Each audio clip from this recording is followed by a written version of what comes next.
In the next film, again set in polar ice and snow, we know exactly what went wrong. The expedition took place just 68 years after Franklin, but it took along an early film camera and a remarkable person to operate it, Frank Hurley. Indeed, what we're going to see now is some of the very earliest film ever taken of an expedition. This was an expedition led by Sir Ernest Shackleton. Its ship was the Endurance. Its last port of call was Buenos Aires in October 1914, and this was planned to be their last contact with the rest of the world for 18 months. One of the expedition's officers, Captain Worsley, kept a diary which later he was to write up into a book. We had with us 80 husky dogs from northwest Canada. On these splendid animals would depend much of the success of our expedition. A few days out, and the rough sea made many of them seasick. But the ship's doctor has administered the necessary physic.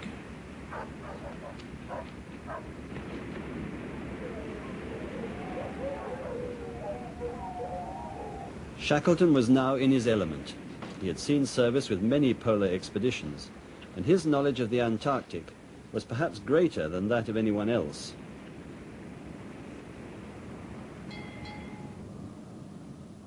The plan was for the Endurance to sail from Buenos Aires to South Georgia, thence to force the pack ice of the Weddell Sea, land a party who would sledge 1,600 miles via the South Pole to the Ross Sea for pickup by a second ship, the Aurora.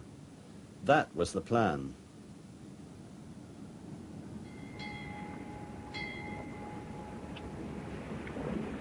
Endurance is now at 65 degrees south. We have met a great white army, the pack ice of the Weddell Sea.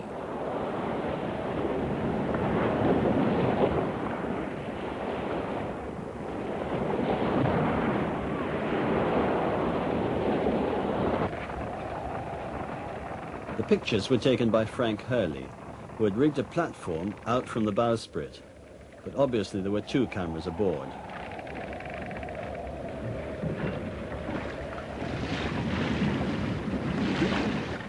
Hurley spends long spells out on his filming platform. He's been turning the handle of his camera, even with frostbitten fingers. The tone of his language is sometimes awful, especially when we charge the ice floes too hard and nearly bump him off. He seems to think we do it on purpose, but he's more worried about his camera than himself.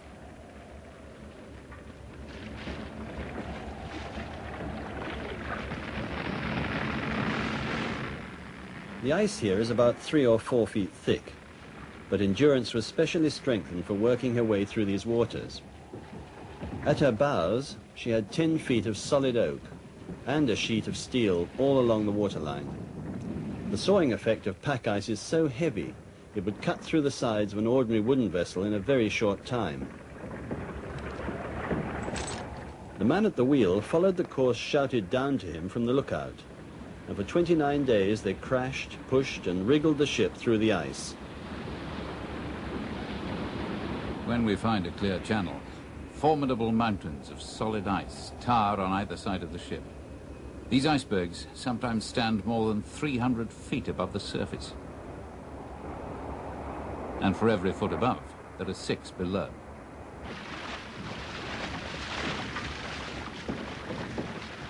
There's been a series of northeasterly gales which has packed the icebergs together.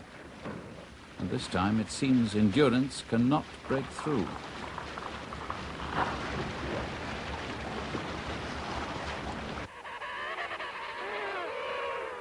The temperature has fallen far below freezing, and our ship is now trapped in the ice as the floe has frozen solid around us. But Shackleton still thinks there's a chance of fighting the ship free.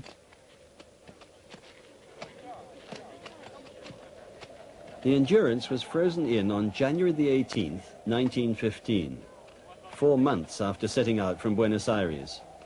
It should have been midsummer in the Antarctic, but that year the temperature was unseasonably low. As well as pickaxes, the men had a huge cross-cut saw made from a bar of iron by the ship's engineers. This was the start of 48 hours of unremitting effort.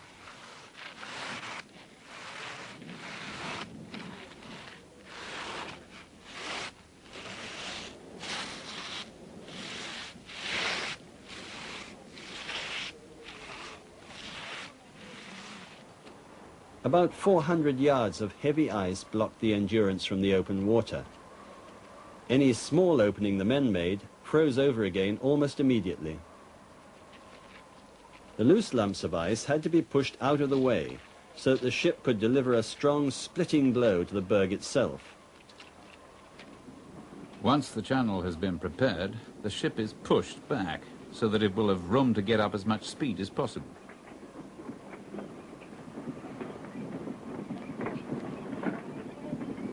We can't steam astern because blocks of ice might foul the propeller.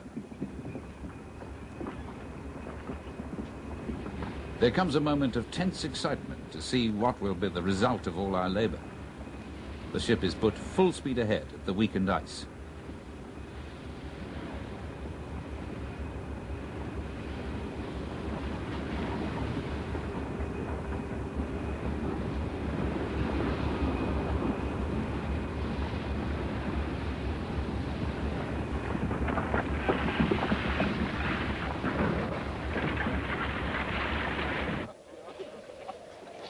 The Endurance beat in vain against the wall of ice. Shackleton decided the attempt was hopeless.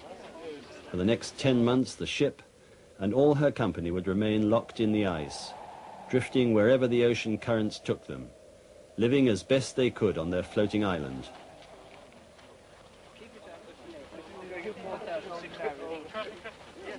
When they wanted water, they went to the pack ice with sledges to get it. When floes get forced up into ridges, the salt slowly drains out of them. They took blocks of it aboard and melted them for drinking water, or very occasionally for washing.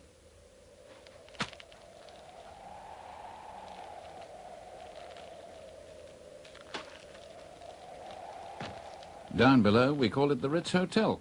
It's so snug. The scientists have their boxes of tricks to keep them busy during the long winter days. And we have concert parties, too.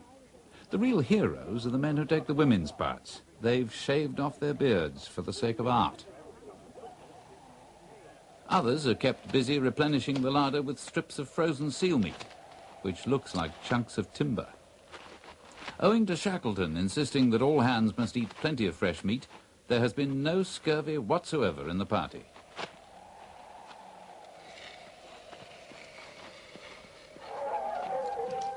We have 79 dogs now. The leaders of the teams have been chosen for their cleverness in finding the best way through the pack ice.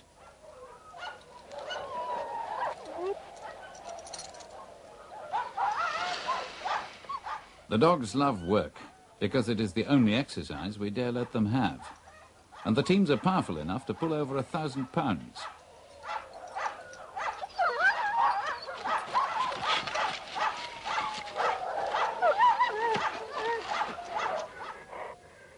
The dogs are named after their qualities.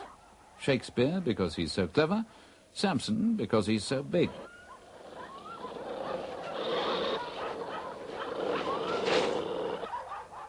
Lately, the expedition has been presented with 4 more little explorers, and one of them was quickly given the name of Nelson.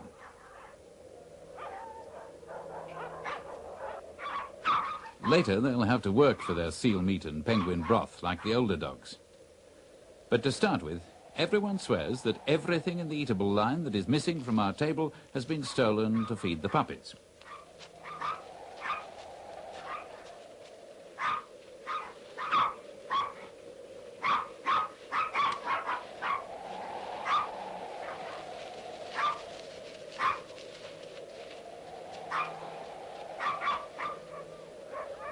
There's plenty of exercise for the crew too, when we dredge for deep-sea specimens.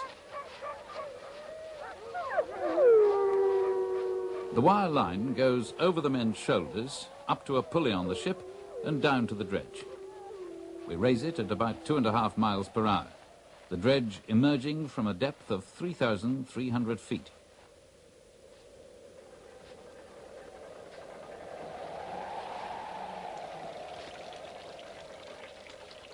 Sometimes it brings up queer beasts, sometimes just mud, sometimes nothing.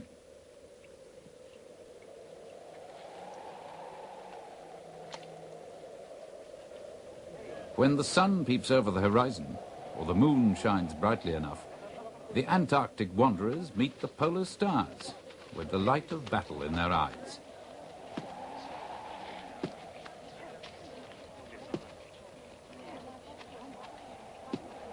The icebergs tremble, the whales flee far north, and many a brave man bites the snow.